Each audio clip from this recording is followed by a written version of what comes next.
Good afternoon. I am going to call this meeting of the Committee of the Whole for Wednesday, August 15th to order. My name is Andrea Jenkins. I am the chair of this committee. And with me at the dais are council members Johnson, Goodman, Ellison, Schroeder, council member Reich, Fletcher, and Cunningham. And let the record reflect that we do have a quorum.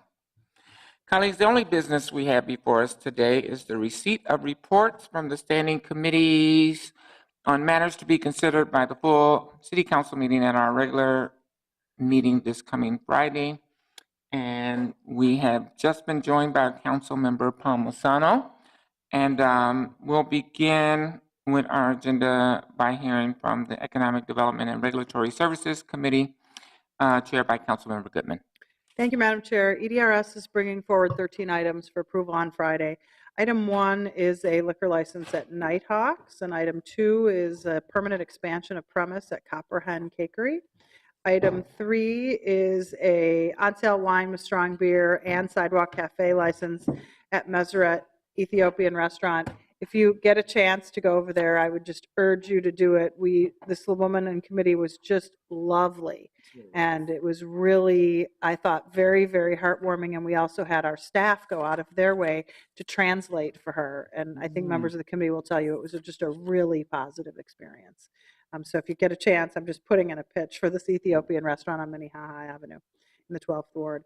Item 4 is a license application for Colita in the 13th Ward. Item 5 is the liquor license approvals, and 6 is the renewals. Well, 6 and 7. 5, 6, and 7 are liquor license renewals and approvals. 8 are business license approvals, and 9 are gambling. 10 is business license operating conditions that's been deleted from the agenda. So I'm not sure how it's going to appear at the council meeting. I don't know if it's going to just be deleted or we're going to make the motion to delete. 11 are business license operating conditions. 12 is our budget amendment for the Minneapolis Pathways Employment and Training Services grants. And item 13 are the grant agreements themselves. I'm happy to answer any questions on 1 through 13. Are there any questions?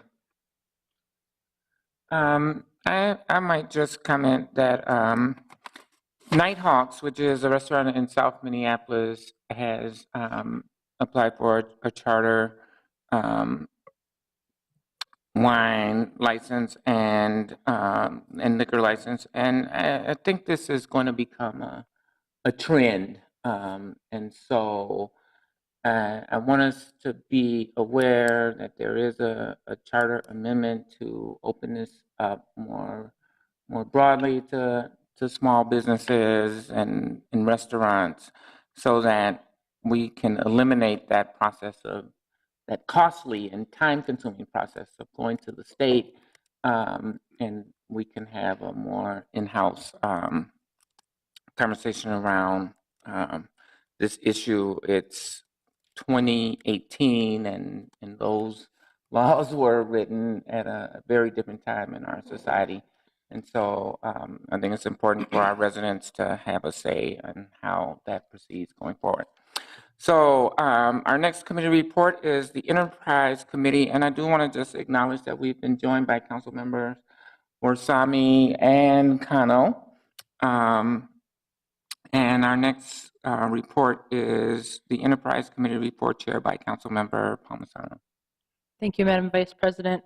There are 6 things on Friday's agenda from the Enterprise Committee.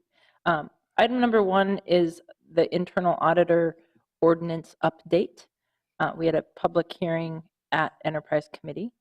The next 4 items are all IT contracts. The first for maintenance, and item number 2 is maintenance and support of our GIS software. Item number 3 is a non-disclosure to help develop a program that we use with a software company, with IBM. Item number 4 is an agreement to work with St. Paul to share some of our Microsoft Dynamics CRM framework. Item number 5 is a contract for software support and services used by the assessor's office as they get their new program up and running. We will need to maintain their existing methods and some of the appraisal software that we use. So this is for that. Item number 6 is really interesting. We had a brief update at the Enterprise Committee. It is about our master contract and embarking finally on a master contract with the University of Minnesota for research, consulting, and technical assistance services. It makes it easier for the city to utilize the asset of the University of Minnesota, and there are 3 projects in queue ready to get started. So that will also be considered on Friday. Happy to answer any questions. Are there any questions for Councilmember Palmisano? Seeing none, I will acknowledge that we've just been joined by Councilmember Gordon, and he will provide us with the next report, the Housing Policy and Development Committee report. Thank you very much, Vice President Jenkins. The Housing Policy and Development Committee will be bringing 6 items forward on Friday. The first 5 are land sales. These are a series, in fact, a series of them are all land sales to PPL Homes LLC, and some of them have to do with the Greenbelt Project and Green Homes North. And the 6th item is our 2018 Housing Opportunities for Persons with AIDS contract recommendations. We will be moving forward. I'm happy to stand for any questions. Are there any questions?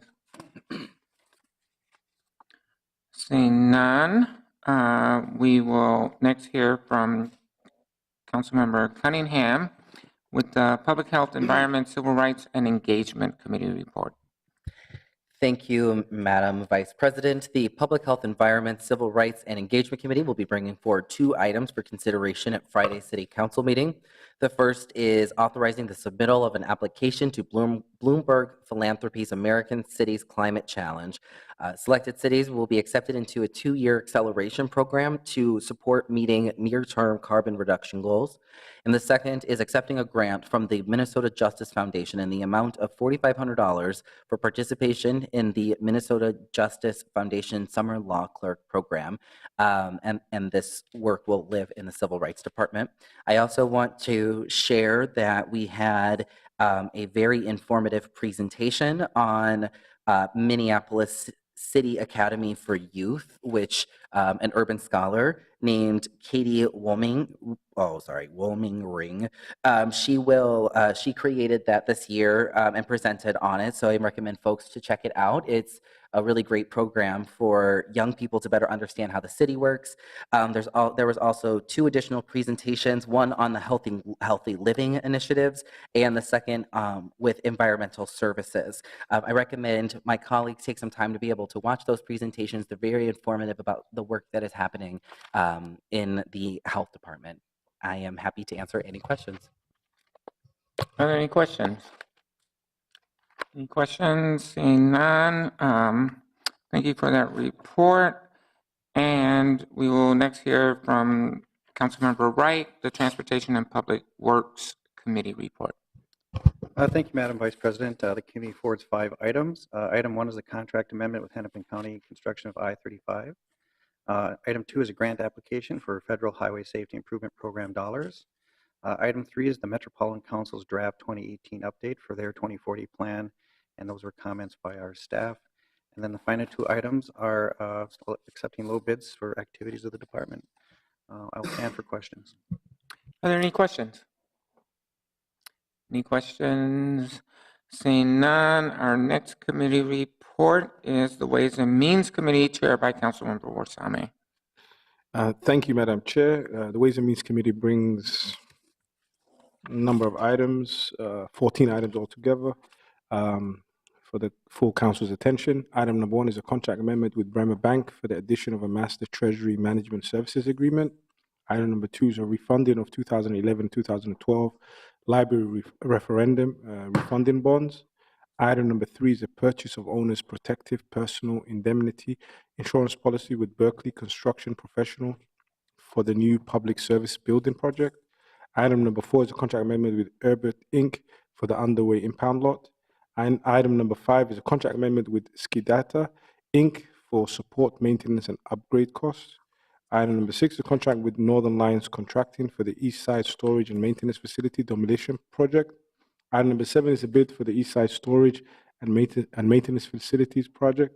Item number 8 is office lease with Hillcrest Development for an employee assistance program. Item number 9 is office lease with Grace in the City Church for the Minneapolis Police Department Homeless Outreach Program. Item number 10 is a target market program staff direction. Item number 11 is a contract with various vendors for Target Center and Minneapolis Convention Center Consulting. Item number 12 is a contract amendment with People's Electronic Company, Inc. for contract closeout of the Convention Center. Item number 13 is a local government amicus brief. And item number 14 is a Downtown East Commons gift acceptance and donor recognition wall. And we will be discussing, I believe, item number 10, the target market program, which we brought forward to the COW committee. So I think there was some discussion about that. And this was basically rescinding a staff direction that we made at the Ways and Means.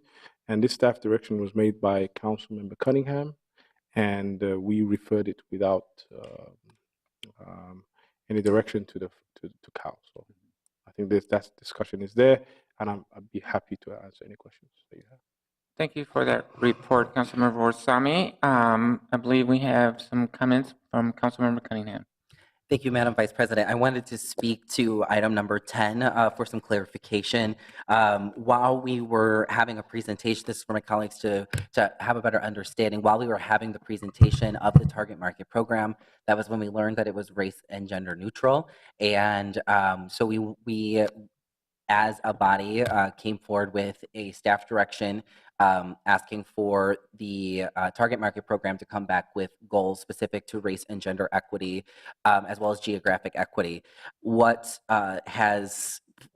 I began to do the work with the necessary departments, I began to realize that we have a systemic issue with supplier diversity, so to begin to think much bigger than just specifically goals. And in order to maintain the integrity of staff directions, I'm rescinding this one now that I have learned that it is not a good use of staff's time, because now we're thinking much larger. And I will be, my staff and I will be working to clarify the RCA's background analysis to better communicate the lessons that were learned and the intention to maintain the integrity. But ultimately, we're still focused on the disparities. That's ultimately what we're trying to get to here. Thank you. Thank you, Councilmember Cunningham. Are there any questions? Any questions? Seeing none, we will next hear from the Zoning and Planning Committee chaired by Councilmember Schroeder. Thank you, Madam Chair. Zoning and Planning has 8 items that we'll be bringing forward on Friday. The first is the granting of appeal for 415 and 4117 Taylor Avenue Northeast. The second is granting in part and denying in part a development at 410 and 414 Lake Street. The number 3 is the approval of a rezoning at the same property address. The fourth is the rezoning for 3421 West Lake Street.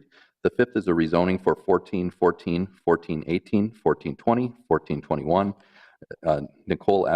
Nicollet Avenue, and 12 and a half 15th Street West, as well as 1409 LaSalle Avenue, and we'll be approving an application for there. The next is a rezoning for 3041 Holmes Avenue South.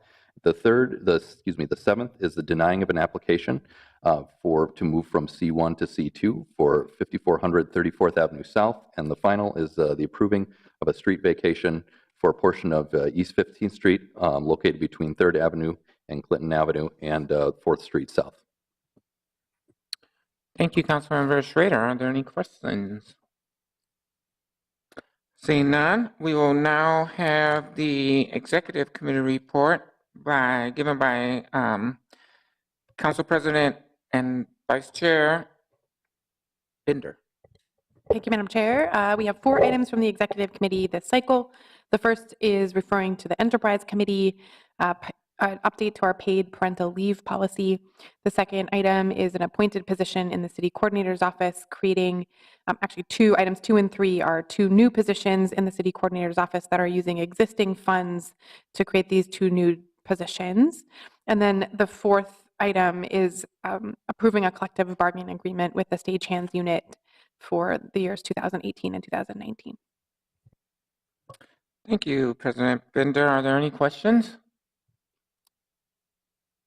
Any questions? Seeing none, that completes our business this afternoon. With no further business to come before us, this meeting is adjourned. Thank you, everyone.